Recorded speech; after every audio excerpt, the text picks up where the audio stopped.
네, 안녕하세요. 끝판대장입니다. 오늘 구독과 좋아요, 알림 설정, 그리고 댓글까지 부탁드리겠습니다. 자, 일단 제가 어제 영상에서 말씀드렸는데, 요 고점과, 그 다음에 이제 이 지점은 11월 달은 휩소였다라고 가정을 하면, 그러면 이제 요 그 다음에 고점들, 그 다음 루나 사태랑 스레이로 사태, 여기서 이어지는 고점들을 쭉 연결을 해보면, 여기서도 한번 저항을 맞았던 것으로 보이고, 그 다음에 최근의 자리가 여기인데, 여기가 지금 정말 오랜만에 뚫었어요. 진짜 이게 이 하락장이 시작된 이후로 처음으로 여기를 뚫었거든요. 이걸 주봉상으로 뚫게 됐는데, 그렇다 보면 항상 이 지점을 뚫게 된다는 거는 보통 이 대각선의 저항을 뚫잖아요. 이게 추세선의 저항을 뚫으면 이 리테스트라는 걸 하게 되는데, 어제 이제 주말 영상에서도 제가 말씀드렸지만, 얘가 이제 이전에는 우리가 이 선을 중심으로 봤었어요. 근데 이제 여기서 얘가 어쨌든 아슬아슬하게 뚫은 다음에 그다음 뭐가 나왔냐 하면 조금 더 오르고 그 다음에 눌리고 올랐다가 또 눌리고 올라가는 그런 모양이 나왔거든요. 그래서 만약에 얘가 이번처럼 똑같이 된다면 얘가 좀 올랐다가 떨어졌다가 올랐다가 또 떨어지는 이제 그런 형태로 돼서 얘가 이런 식으로 해서 올라가는 모양이 나올 수도 있단 말이에요. 왜냐면 이렇게 그럴 수도 있는 게 빨간 선이 되게 주요한 지점이었고, 여기를 어쨌든 25,000을 지켰지만 이후에 지금 얘가 계속 못 뚫고 있는 자리가 31,000에서 33,000 정도의 자리거든요. 그러니까 여기를 무조건 뚫어야 돼요. 31,500에서 33,000을 뚫어야 되는데 이 지점을 뚫기가 굉장히 어렵단 말이에요. 난공불락과 같은 거예요. 그러니까 이걸 뚫으려면 한 번 더 길을 모아야 되지 않느냐라는 그런 관점도 있는데, 저도 굉장히 어느 정도는 일리가 있다라고 생각을 합니다. 그래서 우리가 지금 두 가지를 선택을 해야 돼요. 뭐냐, 독주하거나 멈췄다 가거나. 둘 중 하나예요. 뭐라고요? 독주하거나 멈췄다 가거나. 그러면 독주하게 되면 이제 다시 비트코인 도미넌스가 얘가 오르게 될 수가 있단 말이죠. 이게 추가적으로 또 그렇게 되면 이게 다시 알트코인의 분위기 좋았던 게 다시 비트로 넘어올 가능성이 높고, 근데 만약에 이제 얘가 도미넌스가 좀 빠지면서 아까 말씀드렸던 비트코인이 조정이 조금씩 온다면, 그러니까 이게 조정이 막 크게 오는 것도 아니고 정말 천천히 횡보하는 형태로 우하향을 한다면, 그럼 그 과정에서 알트가 더 재밌는 장세가 될 수가 있습니다. 지금 보면은 이제 업비트를 볼까요? 그러면 제가 이제 이 솔라나하고 체인링크에 대해서 굉장히 좋게 많이 말씀드렸잖아요. 그래서 여러분들이 이제 계속 영상을 보신 분들은 아무래도 솔라나하고 체인링크에 대해서 수익을 많이 얻었다라고 말씀하신 분도 있는데, 보시면 제가 스텔라 루멘도 가끔 얘기를 했어요. 그러니까 이런 애들까지 이제 오르게 된다라는 거죠. 뭐 퀀텀도 그렇고 이런 애들까지도 추후에 알트장이 오면 폴리곤도 차트가 좋아요. 그래서 이런 애들이 오르게 된다라는 거 이해되시죠? 그러니까 항상 이 코인이라는 건 순환매이기 때문에 비트코인이 잘 가지 않는다, 그리고 좀 멈춰있다, 그러면 이제 그 다음 걸로 이제 순환매가 되는 알트코인 랠리가 펼쳐지는 거고, 근데 이게 눈치 없이 비트코인이 계속 간다, 그러면 이제 어디 알트들이 눈치가 없게 눈치 없이 오르냐, 바로 그렇게 되는 거죠. 그러니까 우리는 항상 두 가지 전략을 취해야 돼요. 비트코인의 독주 가능성, 그 다음에 알트장의 가능성, 이걸 두 가지를 해야 되는데, 대신에 우리가 아까 그 리테스트 하는 과정에서 빠르게 떨어질 수도 있잖아요. 그러면 이제 이 지점이 생각보다 멀리서 이렇게 떨어지게 되면 얘가 27,000대까지도 열릴 수가 있어요. 이 지점처럼. 그죠? 그러면은 27,000대까지 떨어지면 이거 3,000불 넘게 떨어지는 건데 생각보다 많이 떨어지는 거죠. 이렇게 되면 알트들이랑 비트들이 눌림목이 형성될 가능성이 높단 말이에요. 그러니까 우리가 지금 구간에서 뭔가 윗꼬리가 나오는 이 시점에 일부는 좀 분할 익절 해주는 게 저는 좋다고 보여져요. 그래서 현금을 조금 확보를 해주고, 그래서 뭐 뽀모가 와서 여러분들이 있거나 아니면 뭐 현금 자체를 40%로 내가 맞췄다, 제가 이제 40, 50, 60 이렇게 중에 하나로 하시라고 하잖아요. 만약에 내가 40%를 맞췄다 하시는 분들은 한 5에서 10%를 좀 익절을 해가지고 현금을 확보해 놓고, 그리고 포트폴리오들도 알트랑 비트 중에서 일단은 뭐 비트 쪽으로 좀 2대, 알트도 아까 말씀드린 것들, 그런 특정 섹터들, 그리고 스텔라 루멘이나 아니면은 뭐 폴리곤이나 이런 것들도 같이 지켜볼 필요는 있다라는 거죠. 이미 뭐 솔라나 체인링크로 너무 많이 드셨기 때문에, 그죠? 엄청 많이 올랐어요, 솔라나, 그죠? 되게 많이 올랐고, 그래서 이런 것들 여러분들 잘 챙겨 가셨으면 이제 리스크 관리도 좀 해줘야 된다라는 생각이 든다라는 겁니다. 자, 그리고 이제 아서헤이즈를 보면요, 보면 이제 다시 한번 이제 YCC는 비트코인이 100만 달러가 된다라는 겁니다. 그죠?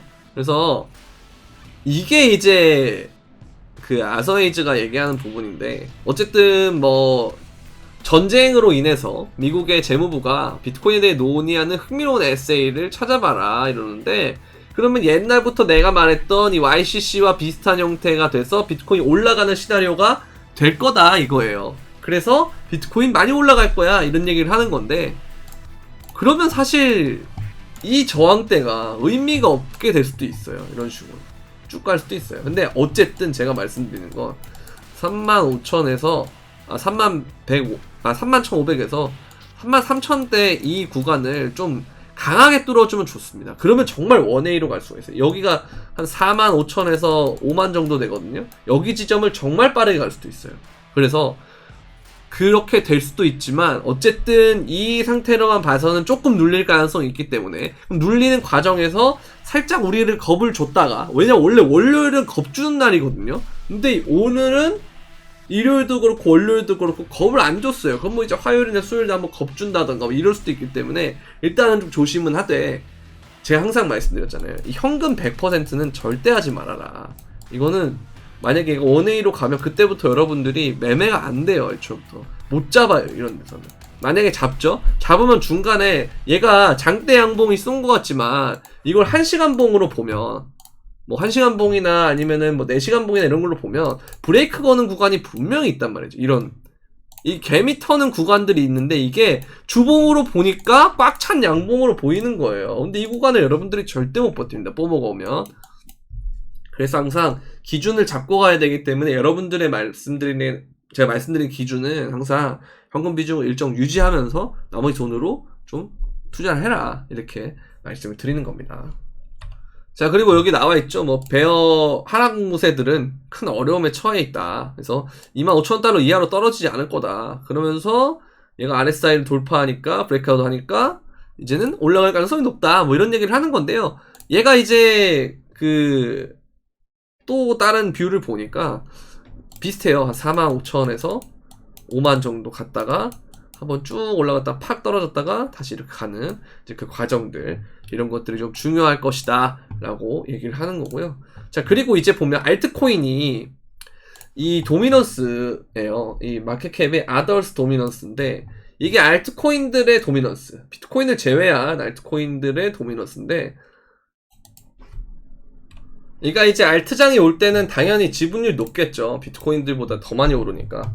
그래서 얘가 이제 2016년부터 이런 차트들을 해서 쫙 그어보니까, 이렇게 그어보니까 하나의 어떤 추세가 나오더라는 겁니다. 그래서 이 추세가서 있다가 평 뛰었다가 죽고, 평 뛰었다가 죽고, 평 뛰었다가 죽고, 뭐 이런 식으로 가는데, 어쨌든 얘가 2023년에 몸통으로 봤을 땐 잘 지켜줬고, 그리고 이후에 이 이동평균선이 정배열이 되는 구간에 지금 리테스트를 성공했기 때문에 조만간 알트코인의 강세가 올 거다, 이런 얘기를 하는 건데요. 그렇다는 건 이게 사실 월봉이거든요. 월봉이라는 건 우리가 지금 10월 달에 하고도 지금 10월 23일이잖아요. 그럼 거의 10월 말인데 얼마 지나지 않으면 10월 봉이 끝난단 말이에요. 그죠? 그래서 10월 달이 끝나면 11월 달이 있고 12월 달이 또 있는데, 그럼 이 캔들 2개, 3개 만에 얘가 지금 보면 본격적으로 쏠 때 이런 봉들이 나올 수가 있다는 거죠. 그래서 이 과정에서 사실 비트코인이 먼저 만약에 간다고 했을 때 정말 빠르게 올라가서 비트코인이 멈춰 있으면 그때 뭐다? 알트가 엄청나게 쏴서 이걸 한 달 안에도 다 마음먹으면 나올 수가 있어요. 그래서 여러분들에게 항상 말씀드리고 싶은 건, 이 비트코인이라는 것은 정말 빠르게 올라갈 수 있고, 그리고 항상 여러분들이 포기를 하면 안 된다라는 말씀을 정말 지속적으로 드린 것 같아요. 지금 이제 좀 그런 모습들이 나오고 있고, 실제로 나스닥이나 이런 애들보다도 좋은 퍼포먼스를 보여주고 있고, 그리고 정말 독립된 자산처럼 가고 있단 말이죠. 그러면서 이런 것들이 어쨌든 여러분들에게 정말 긍정적인 결과로 작용을 하고 있으니까 좀 더 우리가 긍정적으로 잘 투자하면 좋은 결과가 있지 않을까라는 생각이 듭니다. 그죠? 그래서 지금 보면 암호화폐 월별 시가총액은 역대 최고 수준이다. 그래서 역사적인 움직임이 다가오고 있다라고 믿는다는 겁니다. 그래서 지금 이 사람이 동그라미 쳐놓은 지점은 다 이런 곳인데 여기서부터 엄청나게 본격적으로 상승한 구간이죠. 얘도 이렇게 될 가능성이 높다. 왜냐면 이게 볼린저 밴드 역시도 이거 지금 이렇게 나와 있는데 이게 수렴과 발산이라는 걸 하는데, 그죠? 근데 얘가 어쨌든 이 볼린저 밴드 이격이 좁아지면 그 다음에 얘가 이제 여기로 가든 하나의 방향이 나온단 말이죠. 근데 이제 지금 돌아가는 분위기로는 아래보다는 위일 가능성이 높으니까 얘가 위로 갔을 경우에는 본격적으로 이러한 상승이 나오더라는 겁니다. 그래서 이렇게 우리가 지켜봐 주시면 될 것 같아요. 좋습니다. 자, 이것도 보면 비슷하단 모양이다 이거예요. 근데 이거 뒤집은 모양이에요. 자, 첫 번째 플로어 바닥, 두 번째 바닥 이렇게 있는데 요게 사실 뒤집으면 지금 이 모양이다라는 겁니다. 그래서 이때 이후에 본격적으로 떨어졌으니 지금도 이 리테스트를 성공한 이후에는 본격적으로 뒤집어서 올라가야 돼 이 얘기예요. 그쵸? 그래서 제가 여러분들한테 이거 옛날에 그런 말씀 드린 적이 있는데 요거 모양이 우리가 떨어질 때마다 자꾸 헤드앤숄더 얘기를 많이 했잖아요. 그죠? 헤드숄더라고 막 이렇게 해가지고 떨어지고 이렇게 해가지고 떨어지고 뭐 이런 얘기를 많이 했잖아요. 그죠? 이번에도 뭔가 이 역헤드숄더 형태가 되는데 얘도 역시 그럼 올라갈 때 이런 식으로 올라가야 되는 거 아니야? 라는 얘기를 말씀을 드렸죠. 그리고 지금 이렇게 선을 그어 보니까 어때요? 이런 형태로 될 수도 있겠고, 그럼 이게 이러면 18,000을 또 가야 되는데 뭐 어쨌든 뭐 그렇게 되든 아니면 요렇게 될 수도 있다라는 거죠. 그렇게도 볼 수 있다라는 겁니다. 그래서 이런 것들을 우리가 좀 보면 이게 여기도 마찬가지예요. 이것도 일종의 역헤드숄더의 모양으로 가준 겁니다. 그래서 비트코인이 여기서 역헤드숄더 나왔고 여기도 역헤드숄더 나왔다는 것은 이후에 얘가 지금 어쨌든 헤드숄더만 안 나오면 돼요. 제가 제일 걱정하는 게 그 3만대에서 또 못 버티고 이 고점을 뚫지 못하고 내려갈까봐.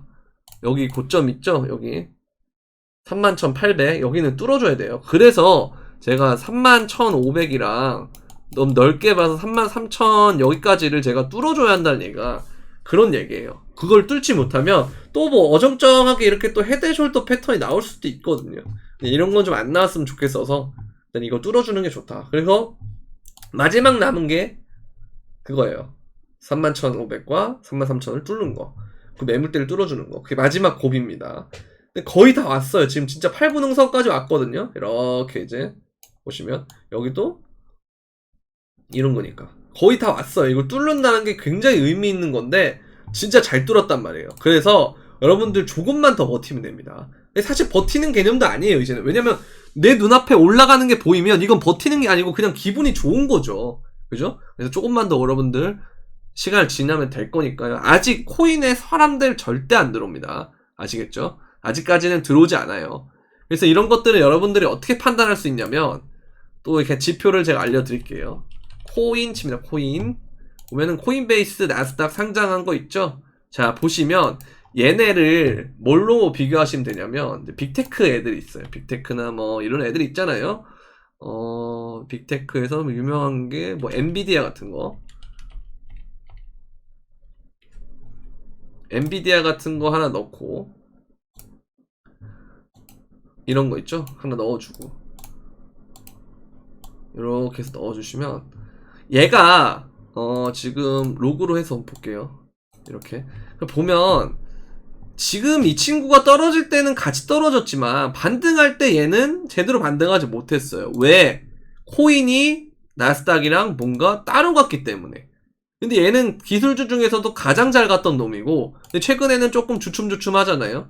근데 코인은 오히려 얘가 반대로 얘가 오르는 상황이 생기면 그죠? 얘도 지금 보면 이렇게 돼요. 이런 모습이잖아요. 그죠? 이렇게 올라가면 이런 역헤드 숄더 모습일 거고, 그렇기 때문에 얘가 올라가 주면서 이걸 뚫어주면 이렇게 가줄 수 있다라는 거죠. 그래서 코인베이스도 잘 눈여겨봐야 된다라는 거. 그래서 이런 걸 보면서 여러분들이 만약에 얘가 이런 모양이 있잖아요. 뭐 이렇게 갈 수도 있는 거고. 그래서 얘가 본격적으로 올라가고 하는데 그 사람들이 진짜 너도 나도 진짜 막 신고점 간다 그러고 막 난리 치지 않으면 아직까지는 별로 여러분들이 신경 쓸 필요가 없습니다. 왜? 코인으로 들어온다라는 건 얘가 올라가야 들어오는 거예요. 아시겠죠? 근데 아직까지는 별 반응이 없다는 걸로 봤을 때는 우리가 뭐 한국도 그렇고 미국도 그렇고 이제 코인을 옛날부터 투자했던 사람들은 뭐 오래 남아있는 사람은 있지만 그 사람들을 제외하고 신규 유입자들이라든지 아니면 외부에서 코인을 보는 시선이라든지 이런 것들이 아직까지는 뭐 별로 걱정할 만한 건 아닌 것 같아요.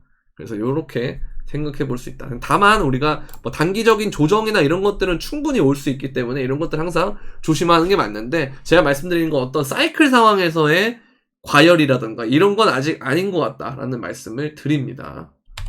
자, 지금 보면은 EY 블록체인 책임자가 비트코인 투자자가 결제 수단보다는 자산으로 인식한다라는 얘기를 했는데, 이제 보면 투자자들은 비트코인을 자산으로 이더리움을 비즈니스 거래 그리고 디파이 서비스 이용을 위해서 구매하는 경우가 많다. 이게 사실 또 뭘로 볼 수 있냐면 이게 금과 은이라고 볼 수도 있어요. 그러니까 사용처는 은이 훨씬 많은데 가치 저장 수단이라는 탓에 금이 훨씬 가격이 높잖아요. 그런 의미로 보실 수도 있어요. 그래서 디지털 금, 뭐 디지털 은 이렇게 본다는 거죠. 그래서 이렇게 이해하시면 되고, 결제 측면에서 아직은 비트코인보다는 법정화폐를 선호하는 경향이 강하지만 스테이블 코인이 꾸준히 주목받고 있다는 점은 시사하는 바가 크다, 이런 얘기하는 거고, 그리고 각국에서 CBDC 계속 채택하는 사례 나오고 있다. 이거 BIS에서 선택한 게 한국입니다. 이거는 사실 국뽕 차오를 만한 거예요. 전 세계에서 CBDC를 계속 시도하고 있는데 BIS에서 최초로 선택한 게 한국은행이에요. 한국 거예요, 한국 거. 아시겠죠? 그래서 한국이 크립토 허브가 미래에 낼 수도 있지 않을까라는 좀 뭐 그런 희망 회로를 좀 돌려봅니다. 그리고 이제 스테이블 코인이 꾸준히 주목받고 있고 이런 얘기들 다 좋고요. 항상 제가 말씀드렸던 거, 이거는 여러분들 외우셔야 돼요. 이거 조금 있으면 많은 용어로 나올 겁니다. 디지털 대전. 우리 여러분들이 뭐 포스트 코로나라든지 아니면 뭐 언택트라든지 이런 것들, 비대면이라든지 이런 것들 자체가 원래 용어가 없었잖아요. 근데 그걸 여러분들이 당연하게 쓰듯이 나중에 되면 이 디지털 대전환과 뭐 디지털 트랜스포메이션 이런 것들을 굉장히 자주 보게 될 거예요. 그리고 디지털 트윈 이런 것들도 그렇고.